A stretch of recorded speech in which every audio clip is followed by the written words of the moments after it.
প্রতি বছরের মতো এবারেও ওলাইচণ্ডীতলার গুপ্ত বাড়িতে রাধা অষ্টমীর পুজো অনুষ্ঠিত হলো। জন্মাষ্টমীর ঠিক 15 দিন বাদে এই রাধা অষ্টমীর পুজো অনুষ্ঠিত হয়।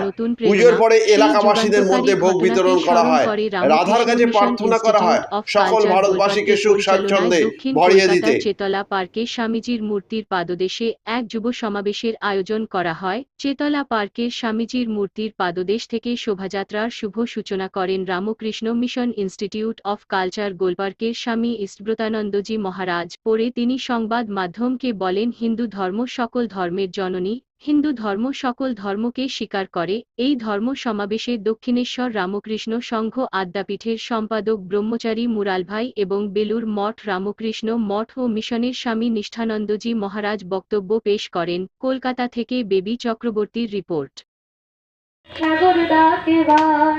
বিবেকানন্দ মন্ত্রে দেশ সামনে আগুয়ান, বিবেকানন্দ মন্ত্রে দেশ সামনে আগুয়ান। 1893 11 সেপ্টেম্বর আমেরিকার শিকাগো নগর, শিকাগো নগর, শিকাগো নগর। এবং স্বীকৃতি দেয়। হিন্দু শব্দের অর্থ ঋগ্বেদের একটা জায়গায় রয়েছে যে হীনতাকে জয় করেছে যারা।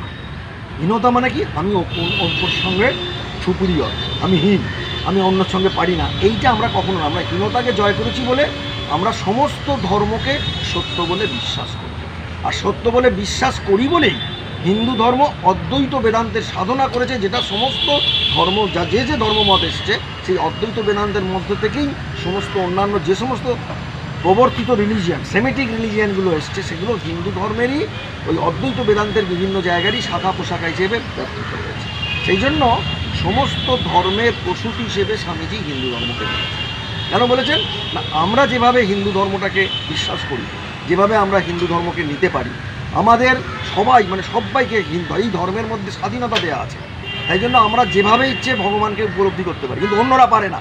তারা যীশু খ্রিস্ট হয়, তারা কী হয় না, বিভিন্ন জায়গায় তাদের মারতে হয়, তাদেরকে মেরে দিতে হয়। কিন্তু অন্য জায়গায় স্বামীজির বক্তৃতাটা শুধু স্মরণ নয়, সেই বক্তৃতার মধ্যে যে বাণীগুলো রয়েছে সেগুলো যাতে আমরা জীবনের মধ্যে রূপায়িত করতে পারি, এটার জন্যই আমাদের কিন্তু শোভাযাত্রা। শোভাযাত্রার মেন কথা হচ্ছে আমাদের দুর্বলতা, আমাদের কাপুরুষতা দূর হয়ে আমাদের মধ্যে যে পশু ভাব আছে সেই পশু ভাবটাকে দূর করে আমরা যেন মানুষ হতে পারি। শোভাযাত্রার উদ্দেশ্য কিন্তু তাই, যে আমরা একটি সুন্দর মানুষ হয়ে ভারতবর্ষের সকল মানুষকে নিয়ে একসঙ্গে চলব। এই চলবার শপথ নেবার জন্যই শোভাযাত্রা, এই চলবার প্রতিজ্ঞা নেবার জন্যই শোভাযাত্রা, যে আমরা সবাই একসঙ্গে ভারতবাসী, আমরা সবাই এক। সেই বিভিন্ন জায়গা থেকে এসেছে, বহু জায়গা থেকে, একদম দাড়ির জঙ্গল থেকে আরম্ভ করে